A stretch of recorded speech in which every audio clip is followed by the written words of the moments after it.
Salut les amis, c'est Sofiane. On se retrouve pour un nouvel épisode du podcast. C'est en forgeant qu'on devient forgeron et c'est en galérant qu'on devient humoriste. Voici Galère d'humoriste avec aujourd'hui Tania Dutel. Salut Tania, comment tu vas? Salut Sofiane, ça va et toi? Ça va super, merci et merci d'avoir accepté l'invitation. Bah écoute, avec plaisir. Juste avant toute chose, si tu entends des ronflements ou d'autres bruits étranges, c'est un chien à côté de moi, ce n'est pas moi. Donc voilà. C'est pas grave. Alors, est-ce que si on entend le chien ronfler, ce sera le signe que notre conversation est ennuyeuse? Bah non, parce qu'il ronfle tout le temps, Ouais. Ah, surtout d'accord, quand il se c'est un promène. chien qui ronfle. C'est C'est sa un chat qui spécialité. respire très fort. D'accord. Du Voilà. coup, est-ce que c'est l'inverse? C'est plutôt quand le chien est réveillé que tu te dis ma conversation, elle est vraiment au top?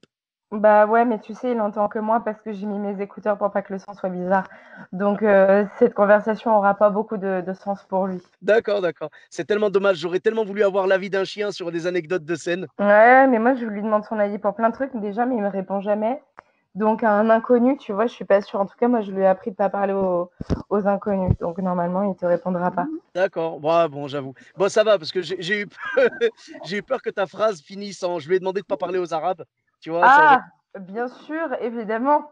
Mais de toute Quand façon, je disais aux inconnus, évidemment que ça voulait dire les Arabes. Tu te ah, doutes bien. bah oui, non, mais tu me rassures, Quelle parce que horreur. tu sais, bah, avec le lavage de cerveau qu'on subit à longueur de journée avec BFM TV et tout le bazar, Non, mais euh, c'est quand même grave que quand je dis ne pas parler à des inconnus, toi, tu te dis, elle va terminer sa phrase par des Arabes. Ça veut dire que tu l'as tellement entendu dans ta vie que maintenant, parler à, ça finit arabe après. Ça peut pas être un autre mot. non, non, non, évidemment que non. Je sais très bien que toi, tu es quelqu'un de tout à fait normal, mais c'est vrai que, si tu veux, ça m'aurait fait rire, en fait. Tu vois, je pensais que tu allais partir sur ce truc-là pour la vanne, évidemment, parce Eh que. ouais, mais non, parce que tu sais, moi, j'avoue que comme j'aime bien justement, je serais assez partie. J'aimerais qu'on arrête de faire justement des blagues clichés, tout ça, parce que je trouve que c'est ça qui continue de créer et de faire en sorte qu'il y ait encore du racisme. Donc, je fais pas ce genre de blagues parce que je trouve pas ça très drôle, je dois t'avouer, tu vois, de justement mettre les gens dans des cases comme ça et de à chaque fois mettre les arabes, les noirs, tout le monde dans le même panier. J'aime pas trop ce genre de truc, donc j'avoue que tu pourrais pas trop entendre ça venant de moi.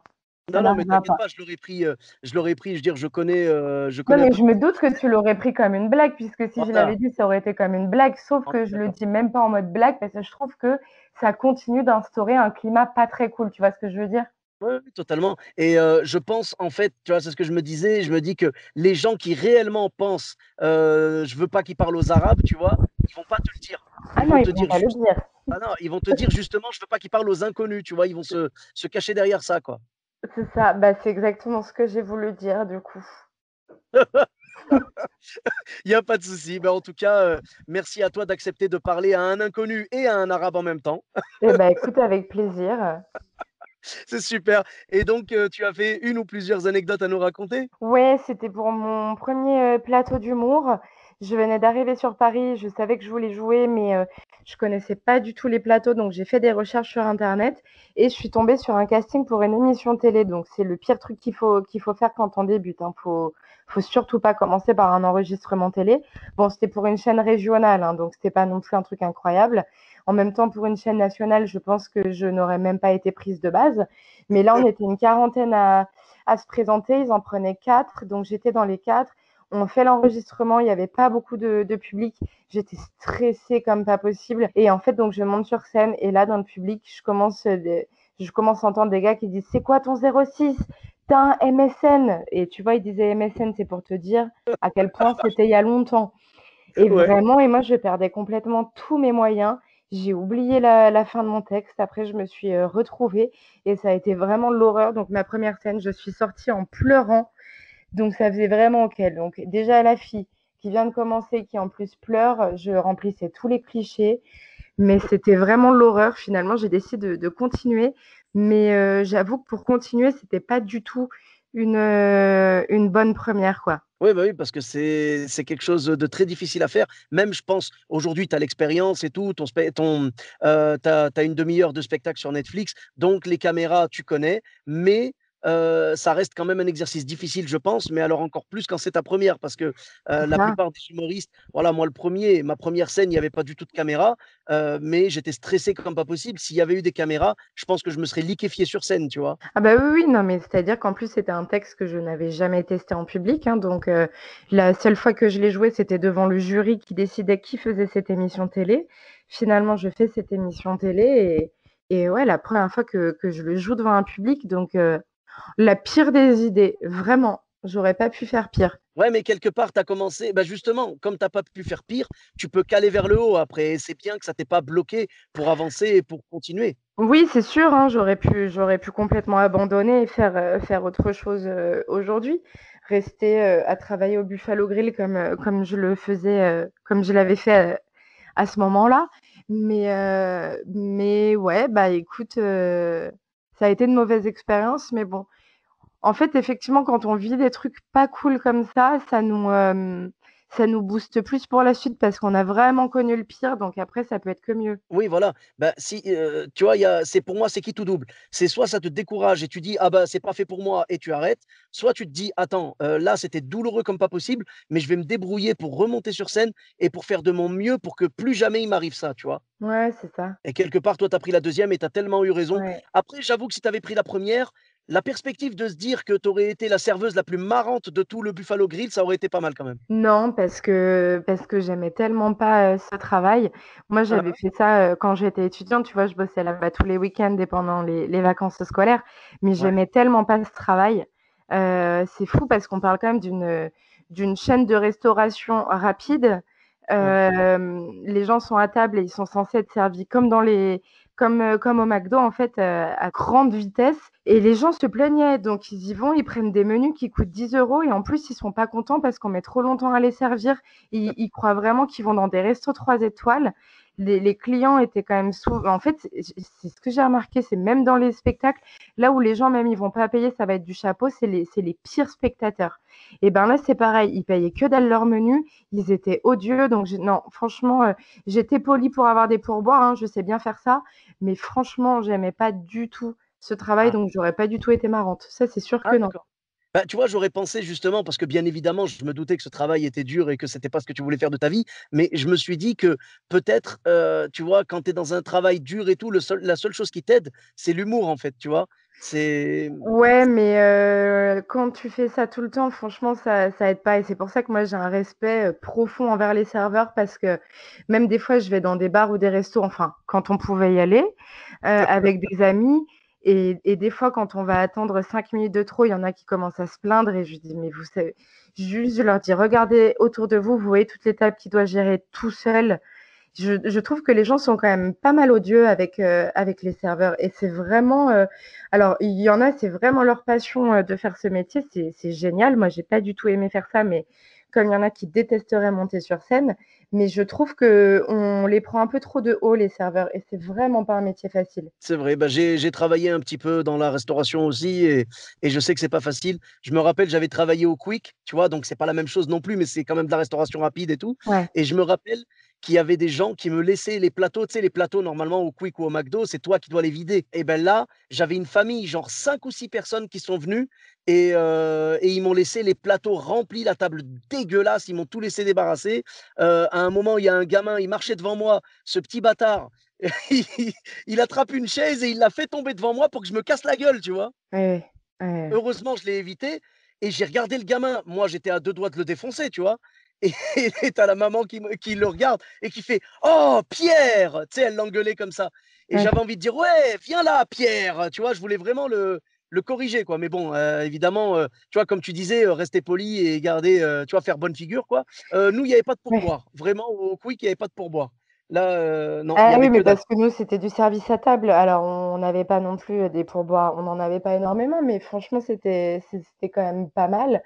Moi, je m'étais cassé la gueule une fois d'ailleurs où parce qu'en fait, le Buffalo Grill, ouais, comme je te dis, c'est restauration rapide, donc tu as des règles où les clients, dès qu'ils sont installés, ils sont censés avoir leur salade d'accueil en moins de 2 minutes, tu sais, la salade gratuite là Ouais, et ouais. après, en cuisine, tout est prioritaire. On va te dire les desserts, faut les envoyer en priorité. Les plats, faut les envoyer en priorité. Les salades, faut les envoyer en priorité. Donc toi, tu te retrouves à devoir gérer une dizaine de tables avec toutes tes tables qui sont pleines et qui doivent être renouvelées tout le temps. Et tout est prioritaire. Donc juste, tu peux rien faire. Je me rappelle le premier mois que j'avais bossé là-bas, j'avais perdu 6 kilos tellement je courais dans tous les sens. Un jour, je me pète la gueule tellement je courais. Et là, les clients, ils ont carrément applaudi pour se foutre de ma gueule. Les bâtards quand même. Ouais, ouais, ouais, j'avais fait tomber toutes les assiettes. Heureusement, elles étaient vides. Donc déjà, tu es à la bourre, tu cours parce que tu es à la bourre. Et en plus, il faut que tu nettoies ta merde que tu viens de faire tomber. Et tous les clients viennent de se foutre de ta gueule. Non, Mhm. c'est vraiment pas cool. Je suis totalement d'accord avec toi. Moi, je te dis, pour avoir travaillé là-dedans, je sais que les gens n'ont aucun respect quasiment pour les serveurs et tout. Et j'ai le même réflexe que toi. C'est qu'aujourd'hui, bah, tu vois, depuis que j'ai travaillé chez Quick et maintenant que je vais dans un resto ou quoi, à chaque fois, j'ai un respect parce que je me dis, je suis passé par là et je sais combien c'est dur et j'ai plus de respect. J'en avais déjà.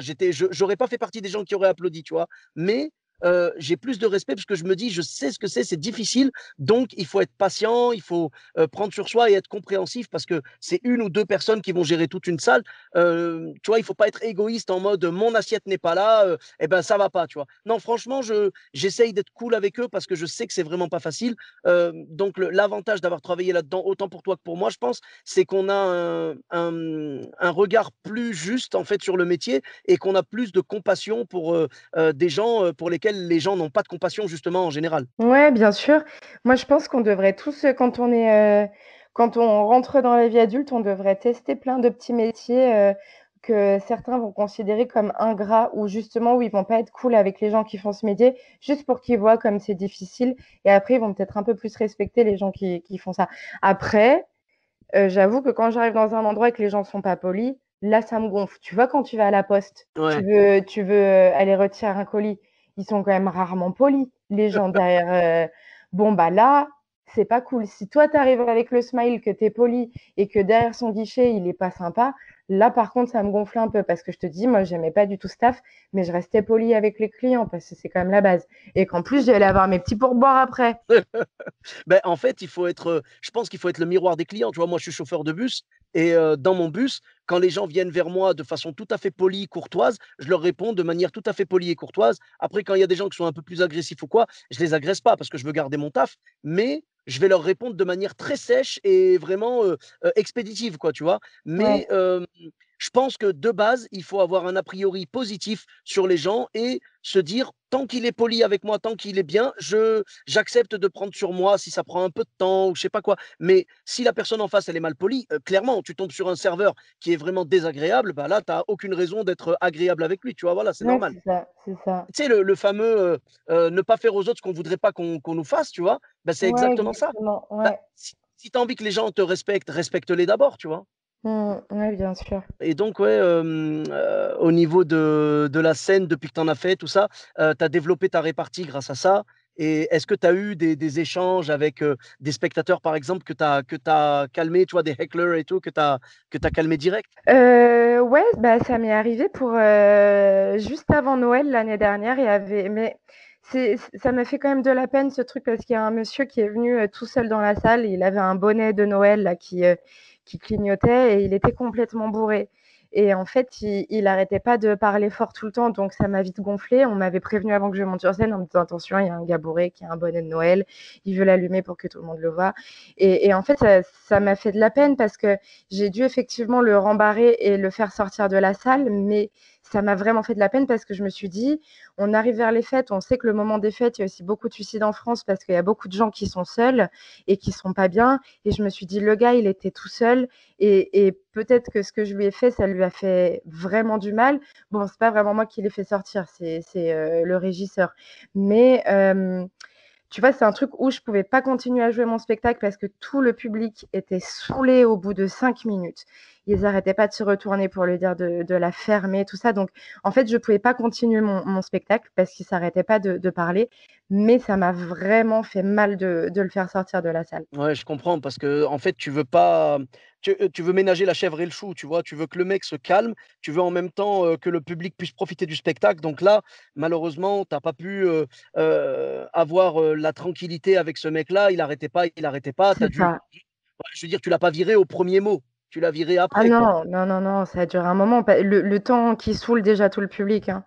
Donc Ouais. quand, tu en arrives au moment où tout le public en a marre et veut que la personne sorte, tu peux pas vraiment faire autrement parce que les gens, ils ont aussi payé leur billet et c'est pas agréable pour eux. Bien sûr, bah oui, toi tu veux faire le spectacle dans les bonnes conditions. Après, je pense que tu es comme moi quand, tu vois, comme la plupart des humoristes d'ailleurs, quand il y a que nous que ça dérange, on prend sur nous. Mais quand on voit que le public se retourne, que ça dérange des gens et tout, là, on prend la défense du public, quoi. Ouais, c'est ça. Bah, C'est ouais, ça, ouais, mais c'est après j'ai déjà il y a beaucoup de gens qui vont, après te dire: «Oui, mais» enfin en tout cas ceux qui font chier, hein. Ils vont te dire: «Oui, mais ça fait aussi partie de ton taf». Je dis: «Alors pas du non, tout en fait, mon taf c'est de non, faire des blagues, je ne suis pas géo au Club Med».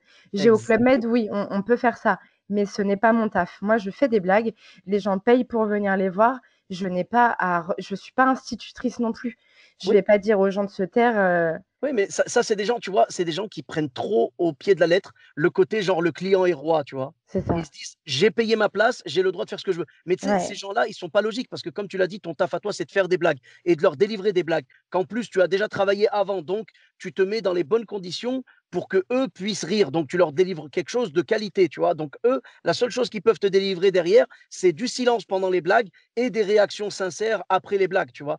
Et Ouais, c'est c'est ça. compliqué. Après, moi, des fois, j'ai des moments où je pose des questions en public, donc là, c'est clairement le moment pour intervenir et parler.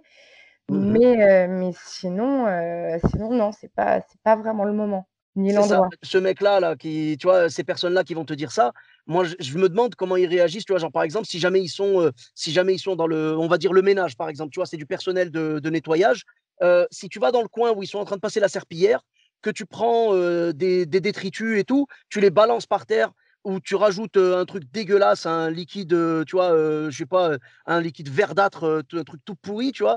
Et après, il te dit: «Ah mais vous faites quoi?» et tu dis: «Non mais attends, c'est votre boulot de nettoyer». Bah, voilà. Ouais, ouais, je sais. Ça me fait penser aux gens extrêmement intelligents qui jettent des trucs par terre en te donnant l'argument, «Ça crée du travail». Ouais, Ah, je trouve j'avoue ça qu'il faut avoir fou. il faut avoir des gaufres, hein, pour dire ça, hein. Ouais, ouais, mais je l'ai entendu plusieurs fois ça. Ah, mais c'est balèze, hein. C'est comme si le mec allait, buter quelqu'un, il disait: «Ouais, ça crée du boulot aux flics». Ouais, c'est ouais, c'est pareil. Mmh. Bah, enfin, je sais pas, c'est bizarre.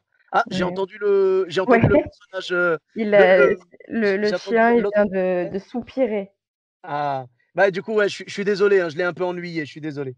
Ah non, mais il t'entend pas, hein, t'inquiète pas. C'est moi qui l'ennuie. Bah, tu j'ai réussi à le saouler à travers les écouteurs, c'est balèze Ouais, quand même. c'est ça, c'est très, très fort. Eh bien, merci Tania pour, ces belles réflexions et ces belles anecdotes et où est-ce qu'on peut te retrouver sur les réseaux sociaux? Eh bien écoute, Instagram, Facebook, TikTok sous le pseudonyme de Tania Dutel. OK, très bien. Le pseudonyme qui ressemble beaucoup à ton nom, ton vrai nom, quoi. Tout à fait. Ah, c'est malin, on s'en douterait pas, hein, vraiment, Ouais, bien joué. ouais, ouais. Eh bien, pareil pour moi, mesdames et messieurs, vous me retrouvez sur tous les réseaux sociaux sous mon pseudonyme, Sofiane Etaï, E de T-A-I, voilà, sur Facebook, Twitter, YouTube, Instagram et TikTok. Je vous dis à très bientôt pour un nouvel épisode. N'hésitez pas à laisser 5 étoiles et un commentaire sur Apple Podcast et sur Podcast Addict. Bis à tous, même à toi là-bas.